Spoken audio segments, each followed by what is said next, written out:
Action. আমি শাহজাহান ইসলাম নূর, বাংলাদেশি মুসলমান। আন্দোলন নিয়ে কাজ করছি এটা বলা যায়, কারণ দর্শক যে হলমুখী, এটা বাংলাদেশে অনেক সিনেমা একসাথে কাজ করছে জন্যই কিন্তু আসলে বাংলাদেশের মানুষ আবার নতুন করে হলমুখী হয়েছে। আপনাদের কেমন লেগেছে? সুপার। কোথায় দমের মানে দম নাই তো কারো। এই যে আপনাদের এক্সপিরিয়েন্সটা আপনারা বলছেন যে দুর্দান্ত এক্সপিরিয়েন্স, এইটুকুই পাওয়া আসলে। আজকে আসলে এখানে আমাদের পুরো টিমটা আছে, অনেকেই মিসিং, কারণ আপনারা সিনেমা দেখে বুঝেছেন যে এটা শুধুমাত্র মানে এখানে যারা আছে তাদের সমন্বয় না, আমরা কাজাকিস্তানে একটা বড় টিম নিয়ে কাজ করেছি। আজকে এখানে যদি তাদেরকে আমরা পেতাম তাহলে আমাদের খুব ভালো লাগতো, কিন্তু আজকে এখানে আমরা তো সবসময় আপনাদের সামনে আসি, কিন্তু আমাদের আসলে পেছনে যাদেরকে দেখতে পাচ্ছেন এই টিম সবাই মিলে যদি আসলে এটা টিম ওয়ার্ক, আপনারা জানেন, সবাই মিলে যদি আমরা আসলে জিনিসটা না করতে পারতাম তাহলে আসলে আপনাদের এই যে ভালো লাগা সম্পূর্ণ কৃতিত্ব আসলে পুরোটা টিমের। এই যে দর্শকের ভালোবাসা পাচ্ছি, এটাই তো অনুপ্রেরণা, এবং আপনারা আজকে যেভাবে আমাদেরকে অনুপ্রাণিত করছেন, আমি অবশ্যই নিয়মিতই আবার কাজ করব। অনেক কিছুর মধ্যে দিয়ে আসলে তো যেতে হয়। এছাড়াও আপনারা জানেন যে আমি প্রডিউসিংয়ের সাথে জড়িত দীর্ঘদিন ধরে। আলফা, এসবিএফ, আমরা সবাই মিলে বাংলাদেশের সিনেমা ইন্ডাস্ট্রিতে একটা মানে নতুন একটা মানে কি বলবো আন্দোলন নিয়ে কাজ করছি এটা বলা যায়, কারণ দর্শক যে হলমুখী, এটা বাংলাদেশে অনেক সিনেমা একসাথে কাজ করছে জন্যই কিন্তু আসলে বাংলাদেশের মানুষ আবার নতুন করে হলমুখী হয়েছে। কাজেই আমার নিজেরও এই দমের পরে যেহেতু দর্শকের ভালোবাসা আছে, চেষ্টা করব আরও তাড়াতাড়ি, খুব বেশি গ্যাপ না নিয়ে আবার নতুন করে সিনেমা বানাবো। নূর হওয়ার পেছনে আমাদের যে ড্রেস ডিজাইনার, ড্রেসের তুরিন, নূর হওয়ার পেছনে আমাদের শহীদুল, আর্ট ডিরেকশন, নূর হওয়ার পেছনে ডিরেক্টর, স্ক্রিপ্ট রাইটার, এটা একটা কালেকটিভ আর্ট ওয়ার্ক। সব যখন সম্মিলিত প্রচেষ্টায় একটা জিনিস দেখে, এবং সেখানে হয়তো বা আমি আমার যে পার্টটুকু অ্যাক্ট করা সেটা আমি হয়তো বা করার চেষ্টা করছি। সো আমার কাছে মনে হয় যে নূর হয়ে ওঠার পেছনে টোটাল টিম এফোর্ট এবং টিম ওয়ার্কটা অনেক বেশি ইম্পর্ট্যান্ট।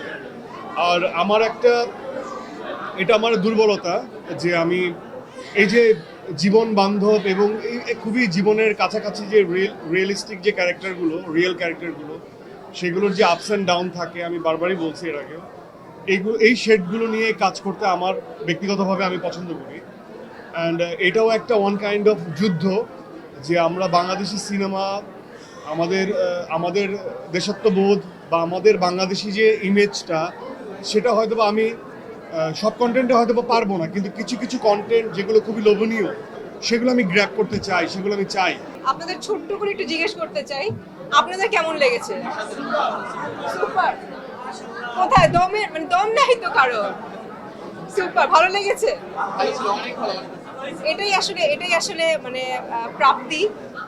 আমরা যারা শিল্পীরা আছি, এই যে ভালো লেগেছে, সুপার, দুর্দান্ত, অসাধারণ, নতুন একটা কিছু দেখেছি, এই ওয়ার্ডগুলো না আমাদের আরো বেশি মানে ইন্সপায়ার করে, অনেক বেশি আমরা কি বলবো আবেগপ্রবণ হয়ে যাচ্ছি আমি।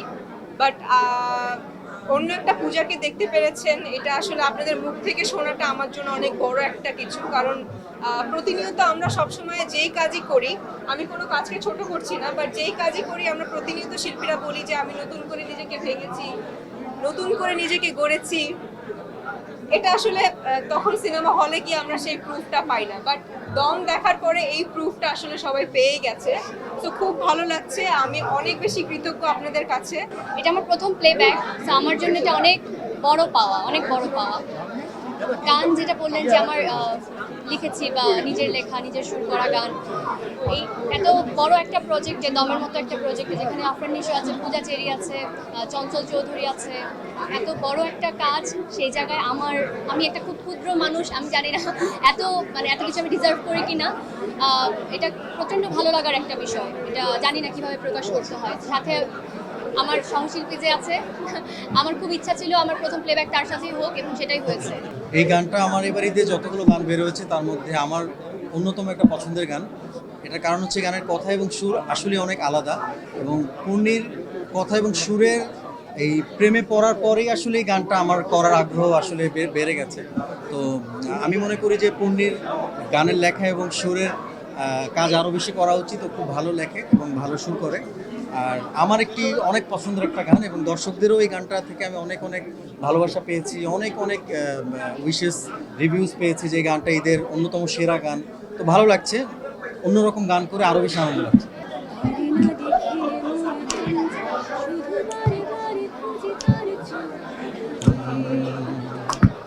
শুধু গুনে গুনে মোর দিন যায়, আমি কোথায় পাবো তাহারে।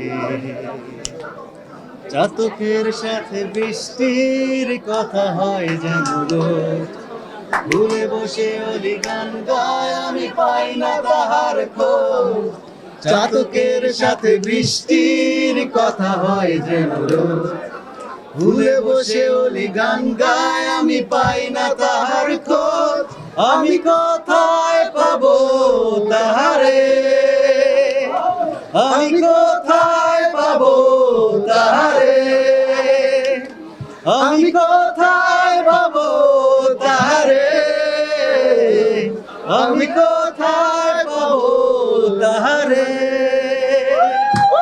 অ্যাকশন। আমি শাহজাহান ইসলাম নূর, বাংলাদেশি মুসলমান। মনে রাখো, মনে রাখেন আপনারা, আমি মুক্ত, স্বাধীন, ফ্রি। বাংলাদেশিরা মুক্ত, স্বাধীন, ফ্রি। এটা বাংলাদেশিদের একটা জয়ের গল্প। বাংলাদেশিদের দম অদ্ভুত দম, এটাই। পৃথিবীর যত বিপজ্জনক জায়গায় হোক না কেন, বাংলাদেশিরা তাদের মনের দম দিয়ে ফেরত আসতে পারে। Thank you, thank you.